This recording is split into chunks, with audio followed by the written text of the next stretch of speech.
I am homeless living here in my car because, well, rent is now over $1,800 per month. Woo! And our government gives all the resources to everybody but American citizens. I've tried to get Section 8 housing. The wait lists are years long now, sometimes as long as 18 years. So this is where I live, and I'm going live right now, so jump in and say hi.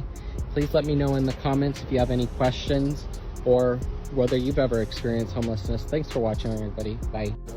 I got denied from a rental property in Massachusetts because I wouldn't give them my job contract because they wanted to make sure that how do I even put this? They wanted to make sure that I wasn't going to be able to be fired while I lived in this rental. And I thought that was a little odd. And I was like, my work contract, I sent you my W-2s, I sent you my social, I did a credit score, like I put down my job for a reference if you wanted to, like, you know, verify if I worked there or not.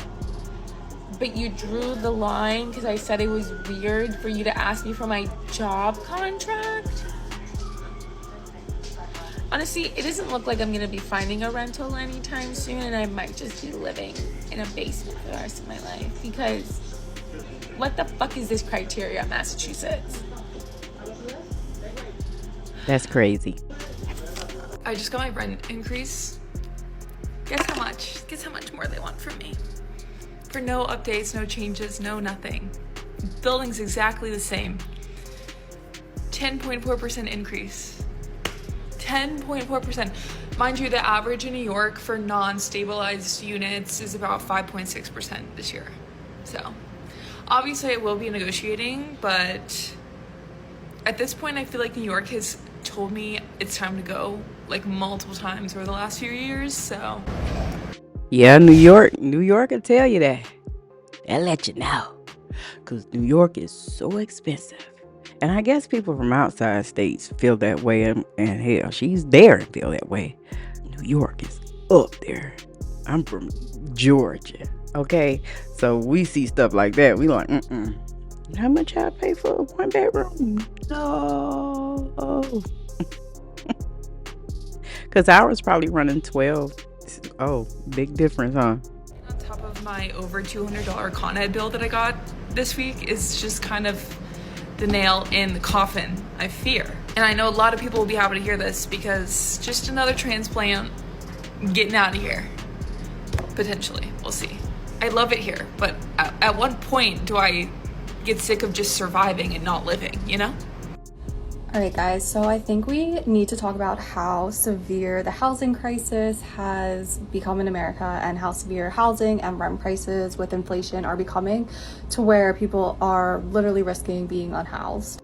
So I'm at work and I get a call from my landlord that the next year, the renewal lease, it will be going up $100, which will put it at $1,500 a month for a standard 1-bed, 1-bath. Now, keep in mind, this is in Philadelphia, not San Francisco, not New York, not like a super expensive city. Also a city with a lot of crime. And this is by no means a luxury apartment or anything. And $1,500, it's kind of a lot of money. And as somebody who is a nurse, I'm already concerned about how I'll pay for it. And I'm wondering how other people are literally affording housing right now, and we're about to enter an extreme housing crisis. Hi, welcome back to Luxury Apartments Without the Luxury. Oh, you're back. Yes, I am back because no one could help me. So I have 5 roommates. 2 of us are going to share a room. The other 2 are going to share the other room. And then the other 2 would just have to set up shop in like the dining room or something. So finally, we figured it out. Amongst the 6 of us, we can afford the $3,500 2-bedroom apartment.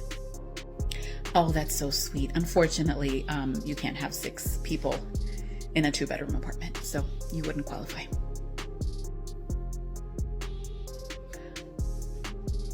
So you're telling me that I didn't qualify before when there were less people because we didn't make enough, and I don't qualify now that there are more people because there are too many people.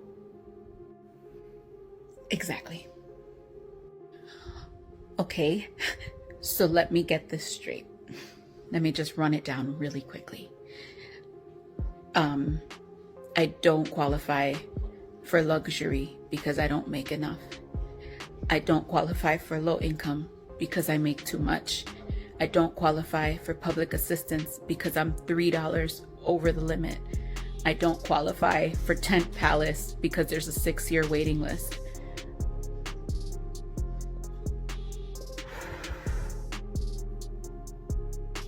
Are you okay? No. No, I'm not okay. There are 16 million vacant homes in the United States of America, and there are 700,000 homeless people. 16 million vacant homes. In Los Angeles, there are almost 100,000 vacant homes. 100,000. And there are 45,000 homeless people. More homeless people in Los Angeles die from hypothermia than San Francisco and New York City combined.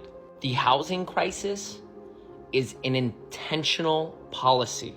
It is an intentional crisis perpetrated by the state, the real estate industry, and landlords. There is collusion at every level of the chain, ensured to extract the maximum amount of profits they can from the working class. This is why we can't house our neighbors. This is why our landlords treat us like garbage. Why rent control apartments no longer exist. And how rent stabilized apartments are dwindling by the year. The calculus has been made. It makes more sense to give people, to provide housing and security and in affordable housing than it does to provide affordable. It's simple. It makes more money to force people and beat people into precarity. This is how you solve the housing crisis in America in 1 minute. Shopping malls in America are closing down at a staggering pace. Only 700 left in the entire country, and there may only be 150 left in just a couple years. Including the ones that are shut down, there's 1,100 across the entire country. The average cost of a shopping mall in America is roughly $24.9 million. What if the United States government stepped in and bought out all of those spaces? Using the average price, it would be somewhere around $28 billion. Then they can use that space that they've bought all across America to make affordable housing centers for Americans. Let's talk about this mall thing, because I'm like, why y'all young folks don't go to the mall? If there's some young folks watching this, what's wrong with y'all? Because when I was younger, that was the thing to do. Why is all our malls dying and that's not a thing? You're supposed to go to the mall and look what just came out. Even if you don't even have money. I used to go to the mall with $20 and live my best life. But that was in like 96. So I was a teenager. $20. You went with 40. You getting your nails done. You might get some lotion from Victoria. And a $5 plate. So $20 used to go a long way, because your bus fare was included in that.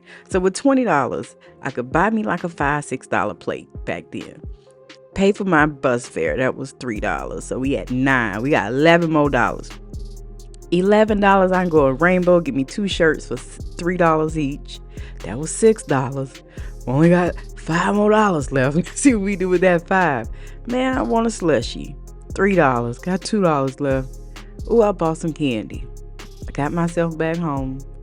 I got some food for the day. I was at the mall for like 6 hours with my friends. I looked at all the new stuff coming out. So the next time I come back with my $20 bill, I might buy that shirt for $12.99. I really like it. Like, we really had fun at the mall. And I guess it's a difference because we weren't at the mall like fighting and putting stuff online and starting crap. We was actually like mall goers having fun, enjoying the weekend. My mom would let us get on the bus, me and my sisters, and we would go to different malls and have a great time. You would get numbers there and meet people and talk to new folks all the time. So why is the shopping malls closed? Like, you guys really got something to do, because you really don't have nothing to do in town but like the skating ring. You got the skating ring, you got the movies, and you got out to eat. Like, the mall was interacting. Oh, you seen that boy? He was cute. Man, I got this girl number. That's back when we was writing numbers on paper, because we didn't have no cell phones. Only a small amount of people had cell phones, because they was very expensive. Very, very expensive. Like, back in the day, I think a cell phone bill might have been like $80, $70. And that was a lot back then. So only a few people had like cell phones. We didn't have them like that. They came out in the 2000s and got all touch screeny and YouTubey in 09 where you can play back video.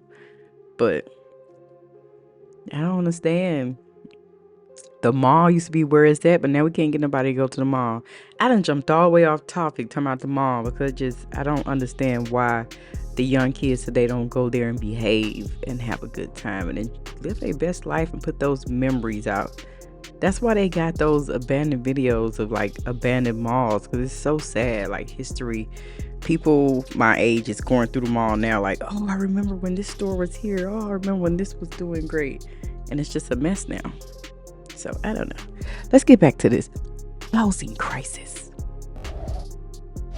Even if it wasn't affordable housing, you could at least use it to house the homeless. That's a whole other crisis that needs work. And before you say, oh, that's too expensive, we can never afford that, let me remind you, $75 billion is what we just willy-nilly sent to Ukraine. The problem is never whether or not we have the funding. The problem is only that our funding is getting used in the wrong areas. We have the money. This could happen. And if it was organized correctly, it could save a lot of lives and make this place a better place to live. I'm just saying, it's a possibility. Guys, if you're new to the channel, hi, I'm Tiffany Rose. Nice to meet you.